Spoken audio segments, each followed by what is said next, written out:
കണ്ണൂർ കണ്ടക്കൈയിൽ തെരുവുനായ ശല്യത്തിനെതിരെ നാടകം കളിക്കുന്നതിനിടെ നായയുടെ കടി ഈ നാടൻ കളിച്ചാൽ കേറ്റു എന്നാണ് വാർത്ത. നാടകപ്രവർത്തകൻ പി രാധാകൃഷ്ണനാണ് കടിയേറ്റത്.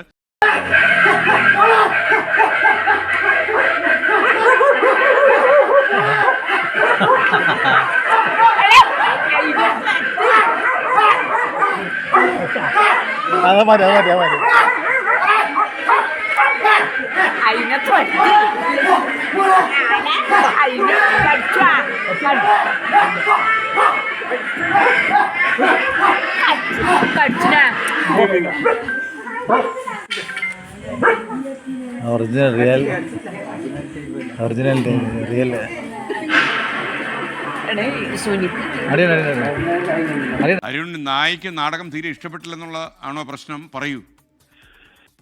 അവിടെ ഒരു വായനശാലയുടെ ഭാഗമായിട്ടാണ് ഈ തെരുവുനായ ശല്യമുള്ള ഒരു ബോധവൽക്കരണം എന്ന നിലയിൽ ഈ ഏകാംഗ നാടകം അവതരിപ്പിച്ചത്. നാടക പ്രവർത്തകനായിട്ടുള്ള പി രാധാകൃഷ്ണനാണ്. അദ്ദേഹത്തിന്റെ 7ാമത്തെ വേദിയാണിത്. അവിടെ നാടകം അവതരിപ്പിച്ചുകൊണ്ടിരിക്കുന്ന സമയത്ത്, അതായത് ഒരു കുട്ടിക്ക് തെരുവുനായുടെ കടിയേൽക്കുന്ന ഭാഗമാണ് അഭിനയിക്കുന്നത്. ആ സമയത്താണ് പെട്ടെന്ന് ആ ഒരു വായനശാലയുടെ നമുക്ക് കാണാം, ഒരു വരാന്തയിൽ തന്നെയാണ് ആ വേദി ഒരുക്കിയിട്ടുള്ളത്.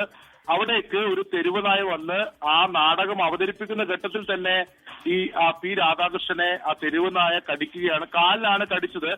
ആദ്യം ആർക്കും ഇത് മനസ്സിലായില്ല, ഇത് നാടകത്തിന്റെ ഭാഗമാണെന്നൊക്കെയാണ് ഈ കണ്ടുകൊണ്ടിരുന്നവർ കരുതിയത്. പിന്നീട് ഇത് കഴിഞ്ഞ ഉടൻ തന്നെ ഈ രാധാകൃഷ്ണൻ തേടി പിന്നീടാണ് ആൾക്കാർക്കിത് മനസ്സിലായത്. ഇത് ശരിക്കും തെരുവുനായ അവിടെ വന്ന് രാധാകൃഷ്ണനെ കടിച്ചതാണെന്നുള്ള കാര്യം പിന്നീടാണ് ആൾക്കാർക്ക് മനസ്സിലായത്.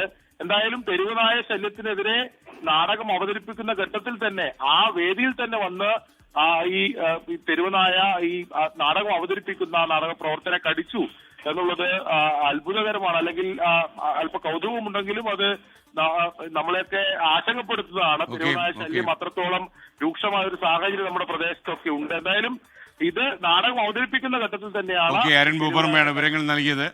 നായയുടെ കളി എന്ന് മാത്രമല്ല, ആ രാധാകൃഷ്ണൻ ഇങ്ങനെ നിൽക്കുന്ന സമയത്ത് ഈ വലതുഭാഗത്ത് നായയുണ്ട്.